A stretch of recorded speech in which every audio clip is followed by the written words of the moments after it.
Diet is equal to eat less, right?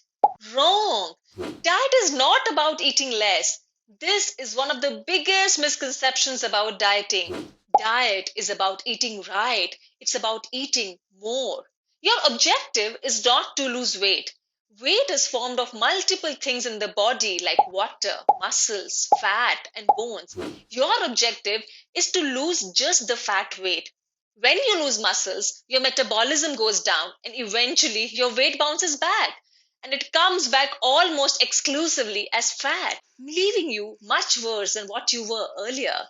If you eat less than what is required, your body thinks that there's not much food available and hence it goes into a starvation mode. It starts storing whatever you eat as fat, and that also lowers your metabolism. By eating more food, you are signaling your brain and your body that food is available in abundance, and it starts working efficiently. It starts burning more calories and it increases your metabolism.